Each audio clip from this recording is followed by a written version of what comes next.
Women on the Forefront, a program dedicated to women who are making a difference. Welcome to our Women Feature. This evening we learn more about the Women in the Church, the Challenge of Synodality webinar, which is to take place tomorrow, Friday the 18th.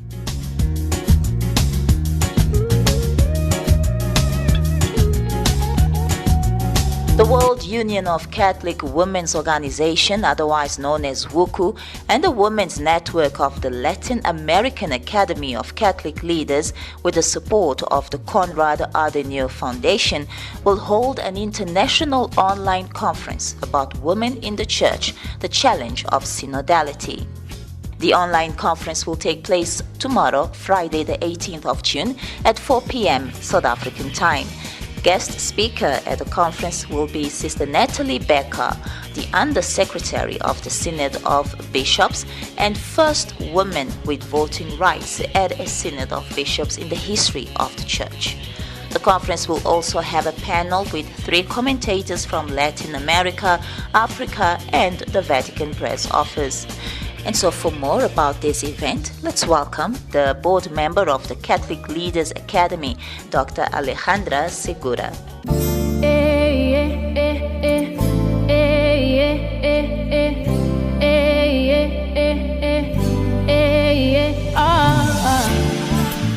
Thank you so much, Sheila. I am Alejandra Segura, and I was born in Argentina. I live in the United States, and I am a member of the Latin American Academy of Catholic Leaders.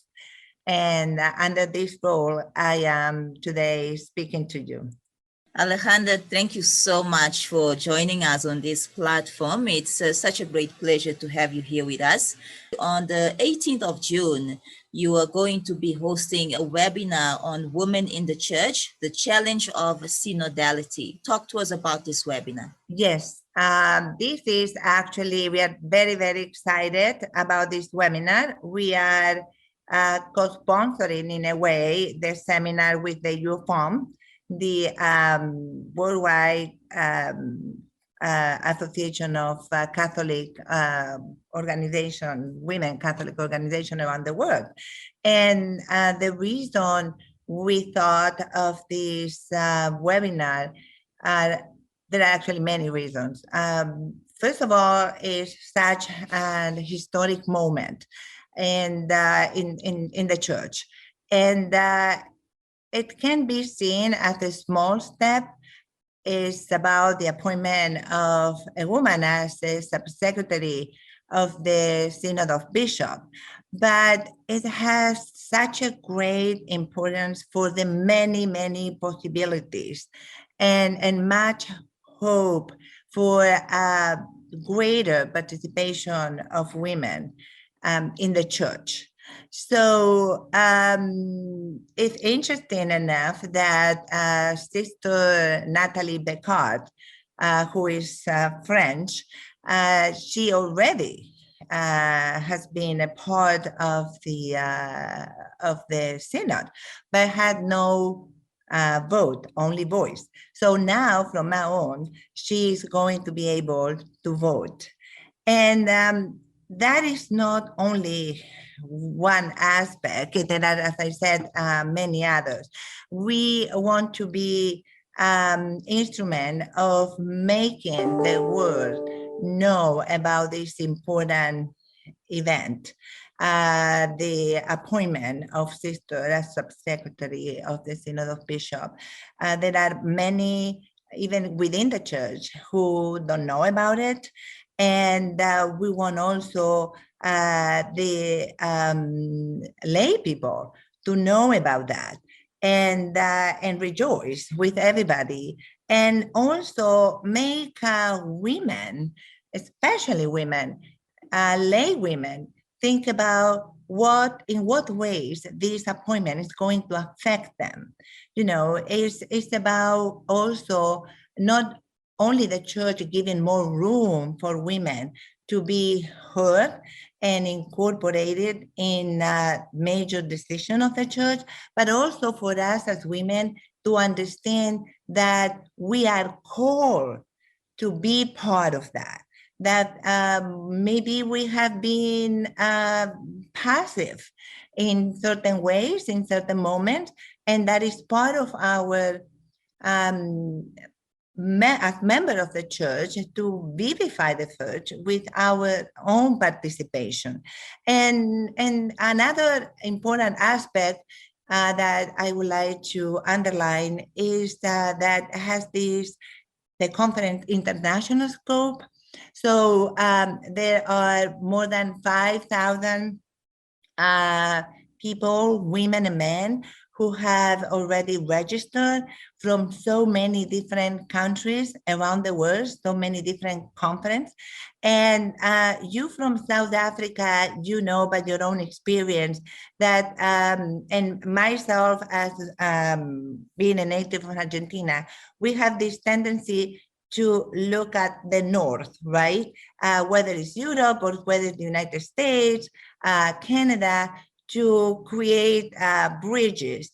And many times we overlook the great opportunities we have to build bridges and connect with other peoples, other countries that are on our right and our left, right?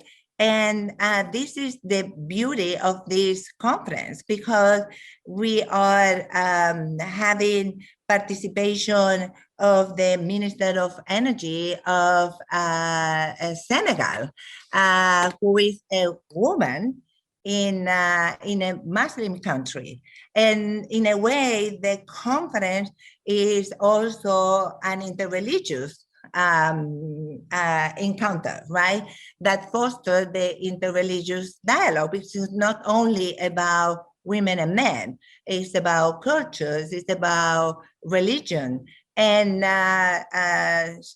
Sister Descartes, you know, she was born in a Catholic France, but she studied in Boston, in the United States, which is mainly Protestant. And she also worked in Lebanon and being in contact, right, with other religions. And I also think in a way, it's also an intergenerational encounter. Sister Descartes has participated in many programs with the young people. So it has this multiplicity that makes both the appointment and the encounter so interesting and rich. Lots of religious women and lay women here in Africa have reacted positively to Sister Becca's appointment. As you've gladly stated, she'll be allowed to vote. But at the same time, there are concerns that for a vote to actually stand, to have strength, it has to be collective. Now, we're talking about one woman that has the right to vote in the Synod, at the Synod of Bishops. What are your comments with regards to that? Shouldn't we be looking at perhaps calling on Pope Francis to continue on this path so that the voice of women can have more strength within the Synod of Bishops? Well, I have to say that, yes, it looks like a small step, but I think it's huge. We think it's the very first time, it's not only one woman who will have vote, but it's the very first time since the Synod of Bishops was created 50 years ago with St. Paul VI, right, 50 years ago, that the Synod is the very first time. If you think that there were 4 synods with Paul VI, and then 13 with Jean Paul II, and another 4 with Pope Benedict, and so on, and so many. This is the first time that women are being appointed. Now, remember that since the very beginning, our Pope Francis has stressed out the importance of having more participation of women in the level of taking decisions in the church.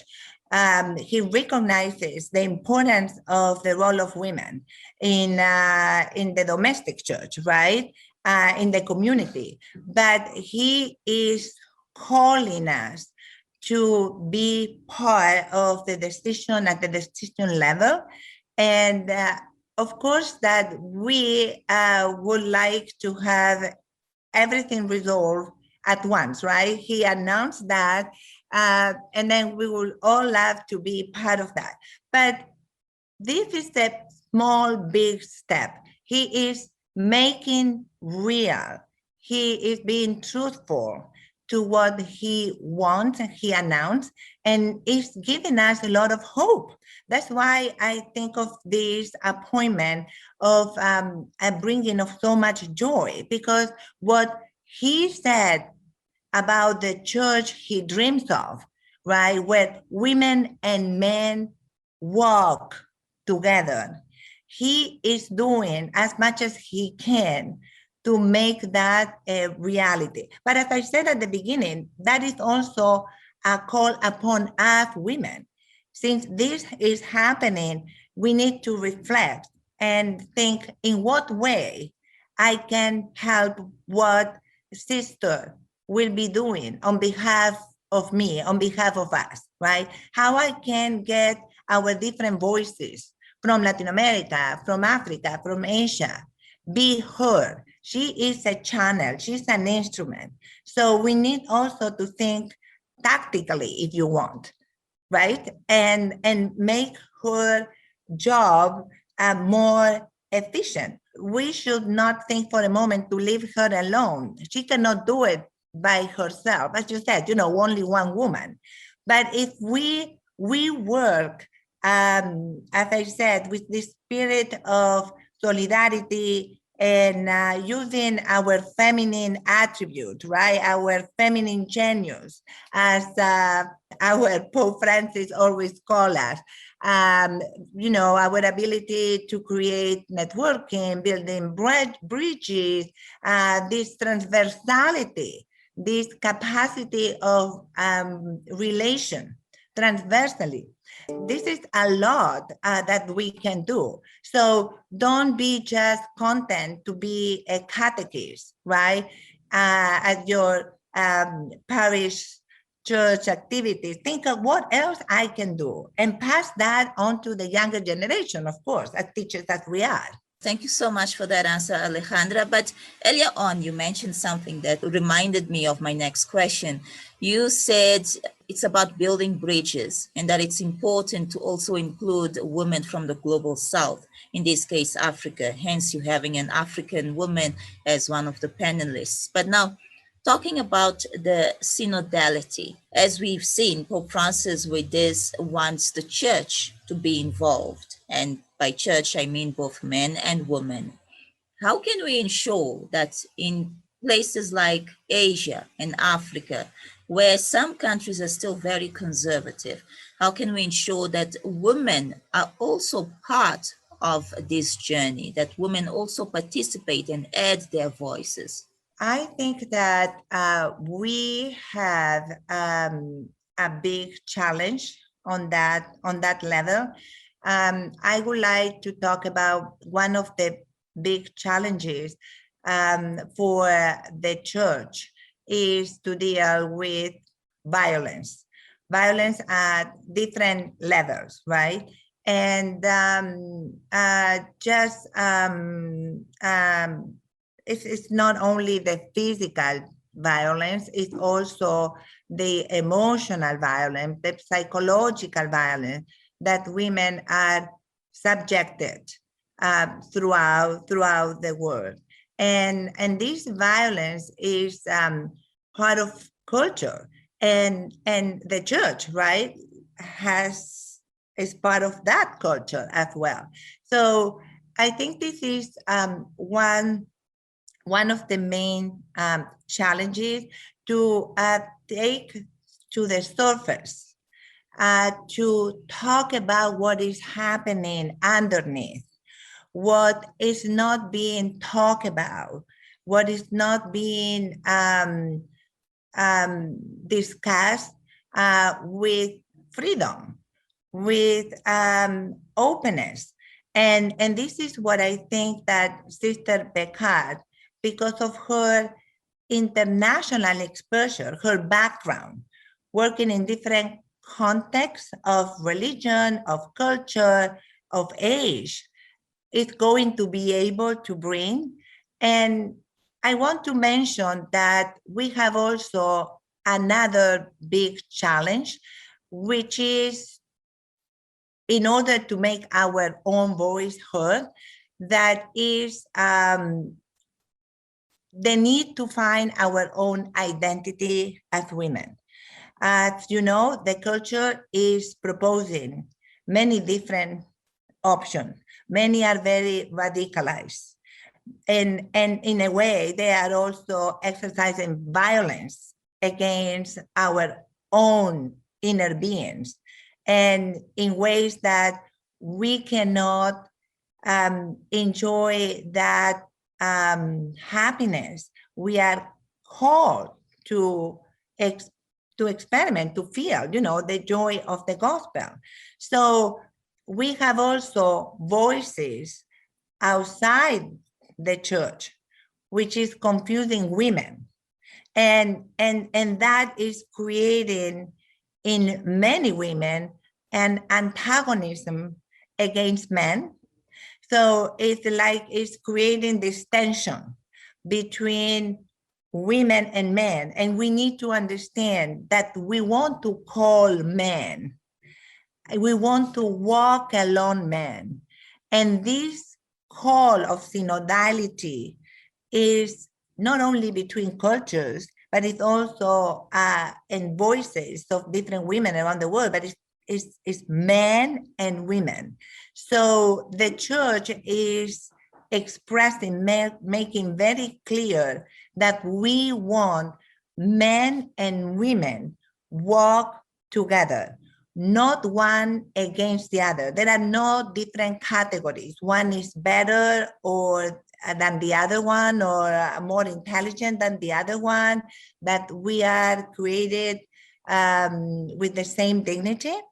And entering the church, this participation is going to help find this dialogue, this walking together. Because also, think about it, if we cannot find our own identity with all this opposition, polarization that we are witnessing today, men cannot find their own identity either. So at to what point men have been able to encounter their own identity as men? So in a way, right, it's a two-way. It's walking together, but making relation between each other. There is so much to work, but I think that being we women who God called us to give life, there is a calling there. There is a big hope that we can be instrument of this vivification, if you want, revitalization of the woman in the church. But we need to find that power, if you want, inside us. We need to self-realize that we can do it. Sometimes we don't do it because we don't know that we can do it, right? And I want to say one last thing, Sheila, if you allow me, and it's that it's the Holy Spirit who will lead us in this process. And he will be opening so many doors. And